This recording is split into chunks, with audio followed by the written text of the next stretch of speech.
This is your Hermspringer prong collar that comes home with most dogs who complete our program. Some dogs are too sensitive for prong collars. They just don't really work out that well with them. In those cases, we do use a different type of training tool, but for the purposes of this video, we're just going to be discussing the prong collar, how to take these links on and off, and how to put it on your dog.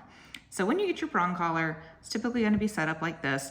And to put it on your dog, you're going to need to unhook any of these links right here. And it wouldn't be the ones on this plate right here. We're just looking at these center links or this top link.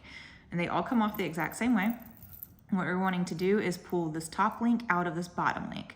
So when you pull up like that, see, I'm not able to just actually pull it out. We're wanting to pinch the collar. So I'm going to push up. So this part's starting to get near coming out of the bottom link.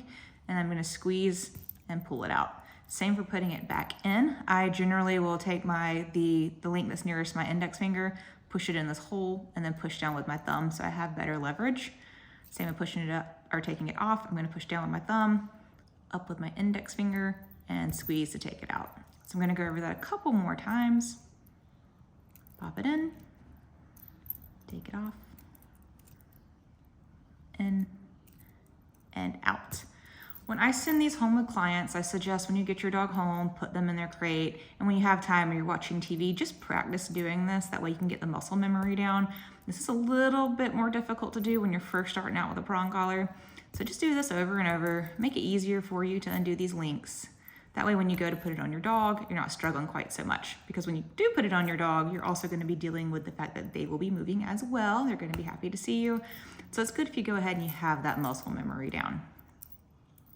Once we have our prong collar on our dogs, it's going to be sitting flush like this on their neck. We don't want any kind of tension at all on the prong collar. And you're going to have this chain part near the top of your dog's neck. They do slide around a little bit, so even if you place it at the very top and it slides over towards you some, that's fine. The reason why we have it on the top of the neck is because your leash connects here. So when you're pulling your leash, you're making the correction towards you, where if you had this upside down, your leash would be going under your dog's neck that way. So place this on your dog. We're gonna have the chain at the top of the neck. Now to hook up our leash, we're wanting to hook our leash, there's two circles. We're wanting to hook our leash to the swivel ring right here. We do not want to hook it to this actual circle ring. That's gonna make it a lot harder for you to get any meaningful guidance to your dog through the prong. So we have the swivel right here. That is where we hook our leash. And now that the prong collar is on your dog, you're ready to start going for a walk.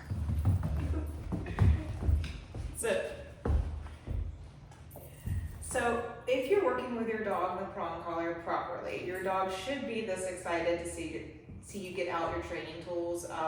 Obviously, like I put him in a sit, I want him to be calm so I can get his prong collar on and get him in a good mindset to move forward with our walk. But when you pull out your training tools, your dog shouldn't cower, they shouldn't look scared. You want this to be an indicator that something fun's about to happen. For Arlo, he knows that anytime I break out the prong collar, we're about to go on a walk because he never wears it at any time other than when we're actively doing something.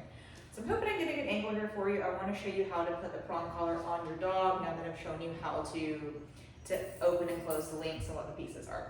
What are you doing? Why are you slinking away, bud? Come on. So I find, like for me personally, even though I do this all the time, I find it easier to put my prong collar on and then put my leash on. So I'm trying to get the prong on and the leash is draping off of it. It's just adding more weight. It's getting more complicated. I don't like to make things more complicated than they need to be. But we have Arlo's prong collar. It's sized for him. There's a bunch of extra links in there. Sit. Good boy. So especially with doodles, you're going to want to go under their ears because the ears can get stuck under the prong collar. What I'm going to do, I'm just going to come into Arlo. I'm going to lift up his ears. And those links I was showing you how to take on and off, we're just going to clip it up behind his neck. Now I'm going to move his prong a little bit. Come on, bud. Let's go. I want to show you guys where it's supposed to be. Come, buddy. Sit.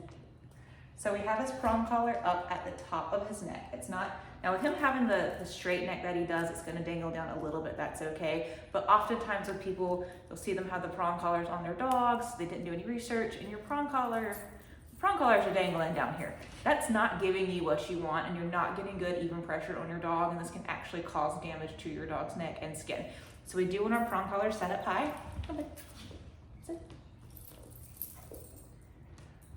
So we're going to take up those ears, flip them over, and put his prong collar on, and now we have it sitting up higher on the neck. This is actually a little too loose for Arlo. So see right there how it's just kind of, it's folding over, it's sliding down. I don't want it to be that loose. So what I'm gonna do is I'm gonna take out a link. And you take out the links the same way that you take out the links the same way that you put the links in. So I'm just gonna come over here, pinch my link out, and now I've made it a little bit shorter. Come, sit. He wants to know why we haven't gone on a walk yet. So again, we're going back in, doing the same thing, flipping over his ears, getting his prong collar on him. And there we go, now you have a much better fit. Arlo was a little bit between sizes, but I don't want it dangling down. So I'm gonna have the one link out. You can see I can get my hand under there. It's not pinching his neck. It's not keeping it super, super, super tight, but you don't want it really loose either. So you just want a good, nice, it's fitting right there on your dog's neck. It's not digging into their neck at all. It's just, the points are just touching. So once we have this prong collar on him, this is where I go ahead and hook my leash on. Remember, we're doing the leash to the swivel ring right there. You might want to check your links to make sure everything's on, just kind of wiggle it around. And now you're ready to go on a walk with your dog. I know it's an up close video, but you see how once we got the e-collar or the prong collar on, Arlo's calming down a whole lot. He knows not only does this prong collar mean it's time to go on a walk, but it also means that we're in work mode. So I did want to get an up close for you guys of what the prong collar should look like. Arlo's being a little awkward about me shoving my camera in his face. But see, it's not digging in. He's got a little bit of loose neck skin, so you're gonna see some of that. But it's not staying tight into his neck like that. It's just sitting flush on his neck. Same with the chain part right here I was telling you about. It should just be nice, flush on his neck. It's only making this triangle when you're actively trying to communicate something with your dog. If the whole entire walk, you have this triangle up on your prong collar and you're doing constant pressure, your dog is either not properly trained on the prong collar yet, or you're being tense and you're keeping your arm up tight. So you want to make sure you keep this nice and loose and only pull this when you need to make a correction. When we use prong collars on dogs for training, we're using them as a way of giving feedback to our dogs, not so much as giving them corrections. Some dogs do need corrections, like aggressive dogs, very high drive dogs, they do need a little extra oomph for their training. But the average dog really just needs you to give them guidance and communication. And one of the ways of doing that is through leash pressure. And when I say leash pressure, what I mean when I'm saying that is that when we apply a little bit of pressure on the leash, we train the dogs that giving into that pressure helps it go away. So if I were, and I'm not going to give him any commands so you can actually see what I'm talking about. So if I start walking, when Arlo feels pressure on the leash, whatever direction it's going, he understands to get up and follow that direction. So I'm going to go, he got up right there. So anytime I turn a hole, he's feeling the pressure of that leash. Even when you pull him back behind me, he's feeling the pressure and he's understanding to go that way. So he's trained on my right. If I'm pulling him towards my left, he's going to go on my left side because he's feeling the pressure of that leash and he knows to follow the direction of that leash pressure. We do the same thing for sit. Sit is pressure up. So he feels some light pressure up and he knows to sit down. He also knows the command for the talking. We're going to do the same thing with other commands. When he feels pressure down, he knows to go ahead and lay down. When he feels pressure towards me, he knows to get up and follow me. And you see right there, Arlo's a bit slow in getting up for commands.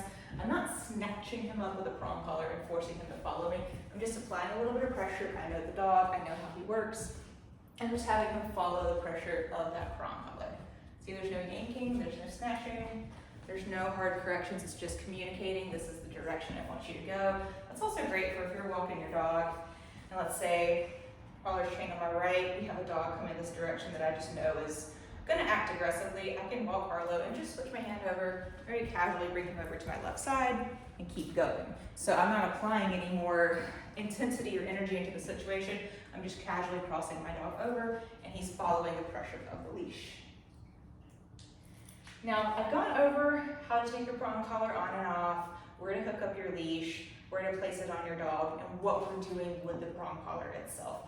I am not going to go over how to train a dog on a prong collar in these videos because every dog is different, every owner is different, and there's just so many little fine details that you might not know training your dog at home on your own. There's tons of great videos online if you want to learn how to do it. I personally suggest getting a trainer, even if it's just a one-on-one session. We're here to help you with that, to coach you through any guidance or maybe you're pulling the leash too soon, or you're not releasing pressure in time. There's just fine-tuned little details that you might not notice, and a trainer can absolutely help you walk through. But I hope that helped on understanding the prong collar, what it looks like, how it fits, and how we use these in dog training.